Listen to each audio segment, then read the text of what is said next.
Fans ಅಂತಲ್ಲ, ಈ ಲೆವೆಲ್ಗೆ ಲವ್ ಅಂಡ್ ಸಪೋರ್ಟ್ ಇದೆಯಲ್ಲಪ್ಪ ಇವನ್ಗೆ. ಏನ್ ಮಾಡ್ತಾವ ನೀ ಕಾಡಲ್ಲಿ ಇದೆ ಹಳ್ಳಿನಲ್ಲಿ. ಎಲ್ಲೋಗ್ಬಿಟ್ಟಿದ್ಯೆ ನೀ ಇನ್ನೊಂದು ಗೊತ್ತಾ ಕುಂದನ್, ಇವ್ರು ಇಟ್ಟರೇನೆ ನನ್ನ ತಲೆ ಒಂಥರ ಸ್ಯಾಟಿಸ್ಫ್ಯಾಕ್ಷನ್. ಹೌದಾ? ಸೀರಿಯಸ್ ಆಗಿ. ಬಟ್ ಅಮ್ಮಗೆ ಎಷ್ಟು ಸರಿ ಕಾಲ್ ಮಾಡಿದೀನಿ ಗೊತ್ತಾ ನಿಮ್ಗೆ, ನೀವು ಒಂಥರ ನಾಟ್ ರೀಚಬಲ್ ಆಗ್ಬಿಟ್ರೆ ನೀವು, ನಾನು ಇಲ್ಲಿ ಬಂದು ಹೋಗೋದು, ಮೊಬೈಲ್ ಏನಾದ್ರು ಸ್ವಿಚ್ ಆಫ್ ಆಗ್ಬಿಟ್ಟಿದ್ಯಾ ಏನ್ ಕತೆ. ಏನ್ ಗೊತ್ತಾ ಬ್ರೋ, ಎಲ್ರ ಹತ್ರನೂ ಮಾಡ್ಸಕ್ ಆಗಲ್ಲ ಇದೆಲ್ಲ. ಲೈಕ್ ಒಬ್ರು ಅಡ್ಜಸ್ಟ್ ಆಗ್ಬಿಟ್ಟಿರ್ತಾರೆ. ಯಾವ್ದು ಬ್ರೋ ನೆಕ್ಸ್ಟ್ ಪ್ರಾಜೆಕ್ಟ್ ನಿಮ್ದು? ಪ್ರಾಜೆಕ್ಟ್ಸ್ಗಿಂತ ನಂದು ಇವಾಗ ರಾಮ್ಲೀಲಾಸ್ ಪ್ರಾಜೆಕ್ಟೇ ಜಾಸ್ತಿ. ರಾಮ್ಲೀಲಾಸ್ ಪ್ರಾಜೆಕ್ಟ್ ಈಗ ಸ್ಟಾರ್ಟ್ ಮಾಡಿದ್ದೀನಿ. ಜನಕ್ಕೆ ಗೊತ್ತಾಗಿ ಅಂದ್ರೆ ಕ್ಯಾಮ್ರಾ ಓಡ್ತಾ ಇತ್ತು. ಇವಾಗ ಹೆಂಗ್ ಮಾತಾಡೋದು, ನಾನು ಏನ್ ಮಾತಾಡೋದು, ಕ್ಯಾಮ್ರಾ ಇಲ್ಲ ಅಂತ ಅನ್ಕೊಂಡ್ಬಿಡಿ. ಕ್ಯಾಮ್ರಾ ಇಲ್ಲ ಹಾಕಿದ್ರೆ ನೋಡಲ್ಲ ಜನ, ನೋಡಿದ್ರೆ ಅದೊಂಥರ ಬಿಡು ನೋಡಲ್ಲ. ಬಟ್ ರಾಮ್ಲೀಲಾಸ್ ಎಲ್ಲಿ ಅಂದ್ರೆ ಎಲ್ರು ಹಿಂಗೋಗ ಅಂತ ತೋರಿಸ್ತಾರೆ. ಕುಂದನ್ ಹೆಸರು, ಕುಂದನ್. ನಾನು ಚಂದನ್. ಇವತ್ತು ನಾನು ಲಕ್ಕಿ ಇವತ್ತು. ಹೌದಾ? ಯಾಕೆ ಅಂತ ಕೇಳಿ.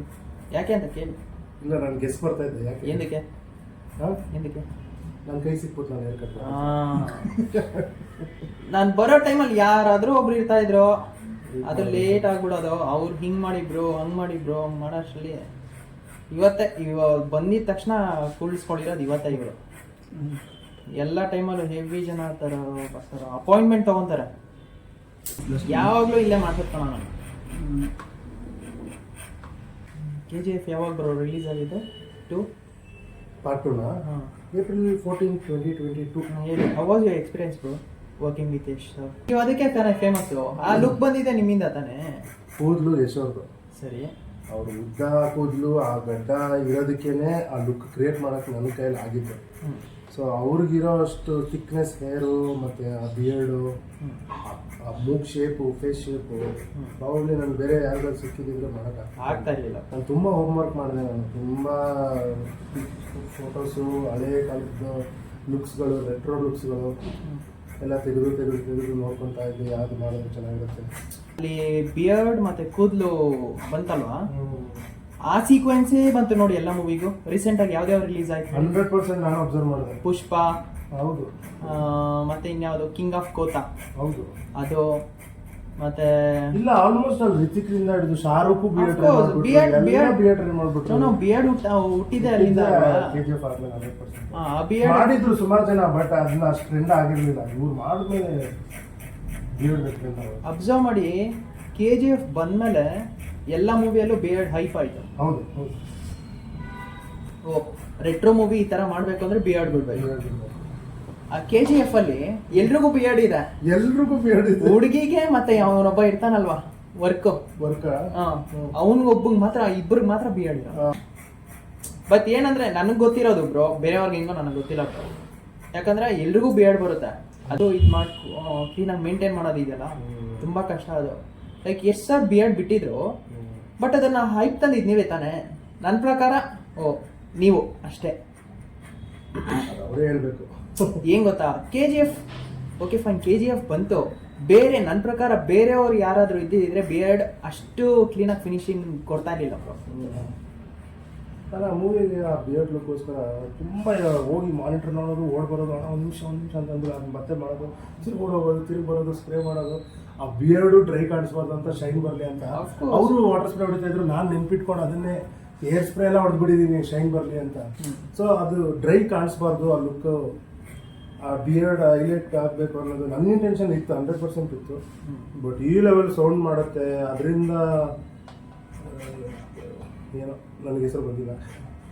ಸ್ಯಾಟಿಸ್ಫ್ಯಾಕ್ಷನ್ ಇದೆಯಲ್ಲ ಅಷ್ಟೇ, ನನ್ನ ಆತ್ಮಸಾಕ್ಷಿ ಅಷ್ಟೇ.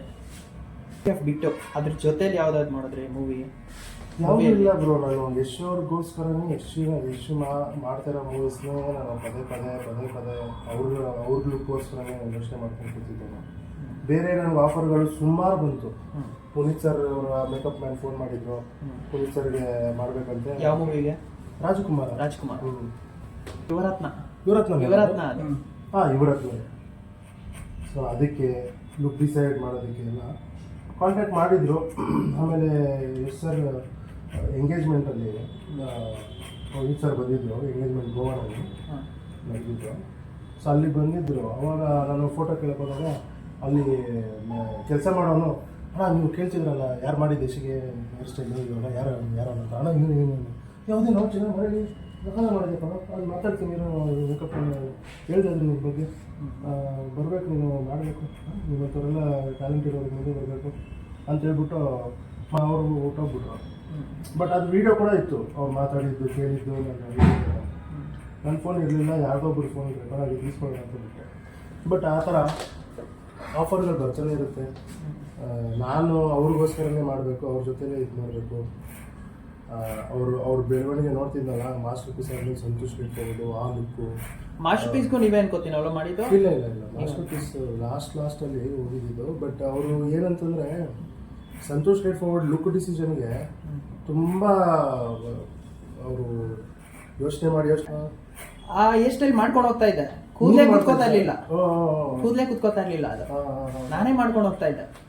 ನಾನು ಅನ್ಕೋತಾ ಇದ್ದೆ, ಅವಾಗ ನಾನು ಇನ್ನ ಲೈಕ್ ಎಷ್ಟು ಅವಾಗ 18 ಬ್ರೋ, ಅಲ್ಲಿ ಕೂತ್ಕೊಳ್ಳುತ್ತೆ, ಇಲ್ಲಿ ಯಾಕೆ ಕೂತ್ಕೊಳ್ಳಲ್ಲ, ನಾನು ಏನೇನೋ ಜೆಲ್ಲೆಲ್ಲ ಹಾಕೋತಾ ಇದ್ದೆ.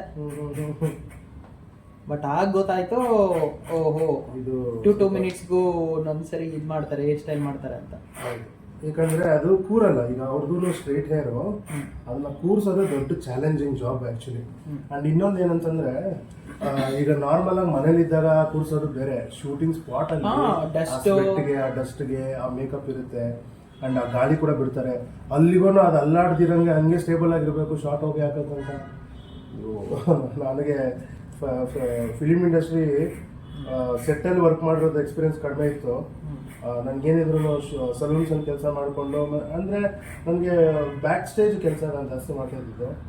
ನಾನು 2011-12 ಅಕ್ಷಯ್ ಕುಮಾರ್ಗೆ ಮಾಡಿದ್ದೀನಿ ಬ್ಯಾಕ್ ಸ್ಟೇಜಲ್ಲಿ, ಫ್ಯಾಷನ್ ಶೋಗಳಲ್ಲಿ. ಅಕ್ಷಯ್ ಕುಮಾರ್, ಹಾರ್ದಿಕ್ ಪಾಂಡ್ಯಗೆ, ದಾನಿಶ್ ಸೇಠಿಗೆ, ಸುಮಾರು ಜನಕ್ಕೆ ನಾನು ಕ್ರಿಯೇಟರ್ಸ್ ಇದೆಲ್ಲ ನಾನು ಮಾಡಿದ್ದು ಸಲೂನ್ ಒಳಗಡೆ. ಸೊ ಅದು ಸಲೂನ್ VIP ಸಲೂನ್, ಅದ್ರಲ್ಲಿ ಬರ್ತಿದ್ರು. ಸೊ ಅಲ್ಲಿ ನನ್ನ ಬಗ್ಗೆ ಇವಾಗ ಯಾರೋ ಒಬ್ರು ಸೆಲೆಬ್ರಿಟಿ ಮಾಡಬೇಕು, ನಾನು ಟಾಪ್ ಹೇರ್ ಸ್ಟೈಲಿಸ್ಟ್ ಆಗಿದ್ದೆ. ಸೊ ಅವರು ನನ್ನ ಹತ್ರ ಮಾಡಿಸ್ಕೊಂಡಾಗ, I got this hair cut from this dude, is too good, go check it out ಅಂತ ಅವರ ಪಕ್ಕದಲ್ಲಿರೋ ಟೀಮ್ಮೇಟ್ಸ್ ಹೇಳ್ಕೊತಾರಲ್ಲ ಈಗ. ಆಮೇಲೆ ಇವರು ಮನೀಶ್ ಪಾಂಡೆ ಅವರೆಲ್ಲ ಸುಮಾರು ಜನ ಮಾಡಿದ್ರು. ದಾನಿಶ್ ಸಹಿತ ಅವ್ರು ರೆಗ್ಯುಲರ್ ಆಗಿ ನನ್ನ ಹತ್ರನೇ ಮಾಡಿಸ್ತಾ ಇದ್ದಿದ್ದು, ಒಂದು ಅಟ್ಲೀಸ್ಟ್ ಒಂದು 2 years. ಅವರು RJ ಅನ್ನೋದೇ ನನಗೆ ಗೊತ್ತಿರಲಿಲ್ಲ ಬೇಸಿಕಲಿ ಹೇಳ್ಬೇಕಂದ್ರೆ. ಆಮೇಲೆ ಅವ್ರ ಬಗ್ಗೆ ತಿಳ್ಕೊಂಡಿದ್ದು, ಬಿಕಾಸ್ 2014-15 ಅಂದರೆ ಇಟ್ಸ್ ವೆರಿ ಓಲ್ಡ್ ಮಾತು. ಬಟ್ ಅಲ್ಲಿದ್ದವನು ನಾನು ಏಕ್ದಮ್ ಹೋಗಿ ಸರ್ಗೆ ಲುಕ್ ಡಿಸಿಷನ್ ಮೇಲೆ ಲುಕ್ ಟೆಸ್ಟ್ಗೆ ಕರೆದಿದ್ದಾರ, ಅಲ್ಲಿ ಹೋಗಿ ನಾನು ಹೇರ್ ಸ್ಟೈಲ್ ಮಾಡಿ ಅವ್ರಿಗೆ ಸೆಟ್ ಮಾಡಿ ಅದನ್ನ ಇಂಟರ್ವ್ಯೂನಲ್ಲಿ ಬಂದಿತ್ತು. ಅದೊಂಥರ ಕ್ರೇಜಿ ಇತ್ತು. ಅವರು ಇಲ್ಲೇನಾದರೂ ಕ್ರಿಯೇಟ್ ಮಾಡ್ಬೋದಾ ಅಂತ ಅಂದ್ಬಿಟ್ಟು ಡಿಸಿಷನ್ ತೊಗೊಂಡು ಸ್ವಲ್ಪ ಸುಮ್ಮನೆ ಕೈಯಲ್ಲಿ ಅಂದ್ಕೊತ ಇದ್ರು. ನಾನು ಅದನ್ನು ಒಳ್ಳೆ ಈ ಈಗಲ್ ಕ್ಲಾ ಇರುತ್ತೆ ಅದ್ರದ್ದು ಕಾಲು ಉಗುರು, ಆ ಫೀಲಲ್ಲಿ ನಾನು ಗಂಟು ಕಟ್ಬಿಟ್ಟು ಫುಲ್ಲು 3 ಲೈನ್ ಥರ ಬಿಟ್ಬಿಟ್ಟೆ. ಅದೇ ಡಿಸೈಡ್ ಆಗೋಯ್ತು, ಅದೇ ಕ್ಲಿಕ್ ಅದೇ ಫೈನಲ್ ಆಗೋಯ್ತು ಲಾಸ್ಟ್ ಶೂಟಿಂಗ್ ತನಕ ಪಿಕ್ಚರ್ ಪೂರ್ತಿ. ಅಪ್ಪ ಅದು ಮೇಂಟೈನ್ ಮಾಡೋದಿತ್ತಲ್ಲ, ಯಾಕೆ ಹೇಳ್ತೀರಾ. ಬಟ್ ಅದಕ್ಕೆ ಎವ್ರಿ ಟೈಮ್ ಸ್ಪ್ರೇ ಹೊಡಿಬೇಕಾಯ್ತಲ್ಲ? Every time. ಈಗ ಮೇಕಪ್ ಮ್ಯಾನ್ಗೂ ನನಗೂ ಅದೇ ಮಾತಲ್ಲಿ ಸ್ವಲ್ಪ ಕಿರುಕುಳ. ಅವರು ಮೇಕಪ್ ಬ್ರಷಲ್ಲಿ ಹಿಂಗೆ ಮೇಕಪ್ ಮಾಡ್ಬೇಕಾದ್ರೆ ಅದನ್ನ ಸೈಡಿಗೆ ತಳ್ಬಿಡ್ತಾರೆ. ಅವರು ಹಿಂಗಿರಲಿಲ್ಲ ಕಣ ಲಾಸ್ಟ್ ಶಾಟು, ಅದು ಕರೆಕ್ಟಾಗಿ ಮುಂಚೆ ಹೆಂಗಿತ್ತು ಹಂಗೆ ಮಾಡೋಂತಾರೆ. ಅಷ್ಟು ನೆನ್ಪಿಟ್ಕೋಬೇಕು ಅದನ್ನು. ನಾನು ಇವಾಗ ಸ್ವಲ್ಪ ಮೇಲೆ ಕೆತ್ತಿದೆ, ಕೆಳಕ್ಕೆ ಕೆತ್ತಿದೆ. ಒಂದು ಶಾರ್ಟಲ್ಲಿ ಈ ಕೆಳಕ್ಕಿರುತ್ತೆ, ಒಂದು ಶಾರ್ಟಲ್ಲಿ ಮೇಲ್ಕಿರುತ್ತೆ, ಒಂದು ಶಾರ್ಟಲ್ಲಿ ದಪ್ಪ ಇರುತ್ತೆ, ಒಂದು ಶಾರ್ಟಲ್ಲಿ ಸಣ್ಣ ಇರುತ್ತೆ. ಸೊ ಅದನ್ನ ಕರೆಕ್ಟಾಗಿ ಇಷ್ಟೇ ಬಿಡಬೇಕು ಅಂತಲೂ ಆಗಲ್ಲ. ಯಾಕಂದರೆ ಅವ್ರಿಗೆ ನಾನು ಇದು ಮುಂದೆ ಬಿಡಬೇಕು ಅಂತಂದರೆ ಇಲ್ಲಿ ಪೂರ್ತಿ ಶಾರ್ಟ್ ಮಾಡಿಬಿಡ್ಬೇಕು. ಅವಾಗ ನಾನು ಸುಮ್ಮನೆ ಹಿಂಗೆ ಅಂದರೆ ಅದು ಬಂದು ಕುತ್ಕೊಂಡ್ಬಿಡುತ್ತೆ ಅದ್ರ ಪಾಡ್ಗದು. ಅವ್ರಿಗೆ ನಂಗೆ ಇಷ್ಟ ಇಲ್ಲ, ನ್ಯಾಚುರಲಾಗಿ ಕಾಣಿಸ್ಬೇಕು. ಬರೀ ಶೂಟಿಂಗಲ್ಲಿ ಅದು ಬರಬೇಕು. ಶೂಟಿಂಗ್ ಇಲ್ಲದೆ ಇದ್ದಾಗ ಮನೆಗೆ ಹೋಗ್ಬೇಕಾದ್ರೆ ಅವ್ರಿಗೆ ನಾರ್ಮಲಾಗಿ ಕಾಣಿಸ್ಬೇಕು, ಲುಕ್ ಕಾಣಿಸ್ಬಾರ್ದು. ಬ್ರೋ ಅದು ಹೆಂಗೆ ಮೇಂಟೈನ್ ಮಾಡ್ತೀರಾ ನೀವು ಹೇರ್ ಸ್ಟೈಲ್ ಎಲ್ಲ ಫಸ್ಟ್ ಬಿಟ್ಟಿದ್ದೀರಾ, ಇವಾಗಲೂ ಬಿಟ್ಟಿದ್ದೀರಾ, ಹೆಂಗೆ ಮೇಂಟೈನ್ ಮಾಡ್ತೀರಾ ಬ್ರೋ ನೀವು? ನಮ್ಗೆ ಒಂದು ಸ್ವಲ್ಪ ಕೂದಲು ಬಂದರೆ ಏನೋ ಒಂಥರ ಇರಿಟೇಷನ್ ಬ್ರೋ. ಅದು ಟು ಬಿ ವೆರಿ ಫ್ರ್ಯಾಂಕ್, ಅದು ಒಬ್ಬೊಬ್ಬರ ಮೇಲೆ ಡಿಪೆಂಡ್ ಆಗುತ್ತೆ. ಅದು if you start loving your own hair, ಅದು ನಿಮಗೆ ಇರಿಟೇಷನ್ ಆಗಲ್ಲ.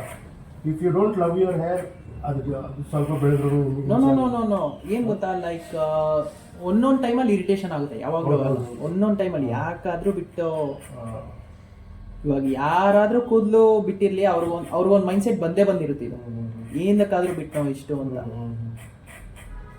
ಈಗ ನೀನು ಬಂದು ಹೇರ್ ಕಟ್ ಕುತ್ಕೊಂಡೆ, ನೀನು ಹಿಂಗೆ ಮಾಡಿ ಹಂಗೆ ಮಾಡಿ ಅಂತ ಹೇಳೇ ಇಲ್ಲ, ಸುಮ್ಮನೆ ಕುತ್ಕೊಂಡೆ, ನನ್ನ ಪಾಡಿಗೆ ನಾನು ಮಾಡ್ತಾ ಇದ್ದೀನಿ. ನಿನ್ನ ಮೈಂಡ್ ಸೆಟ್ ನಾನು ಅರ್ಥ ಮಾಡ್ಕೊಂಬಿಟ್ಟೆ, ನೀನು ಏನು ಬೇಕು ಅನ್ನೋದು. ಅದಕ್ಕೆ ತಾನೇ ನಿಮ್ಮ ಹತ್ರ ಬರೋದು ನಾನು. ಸೊ ಈಗ ಅದೇ ಥರ ಅವ್ರ ಮೇಲೆ ಡಿಪೆಂಡ್ ಆಗೋಗ್ಬಿಡ್ಬೇಕು, ಲೈಕ್ ಏರ್ ಸ್ಟೈಲಿಶ್ಗಳು ಮಾಡ್ತಿರ್ಬೇಕಾದ್ರೆ.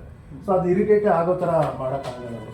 ಈಗ ಏರ್ ಸ್ಟೈಲಿಶ್ಗಳು ಮಾಡೋದು ಹೆಂಗೆ ಅಂತಂದ್ರೆ ಹೇರ್ ಕಟ್ಟು ಈಗ 2 ಥರ ಬರುತ್ತೆ.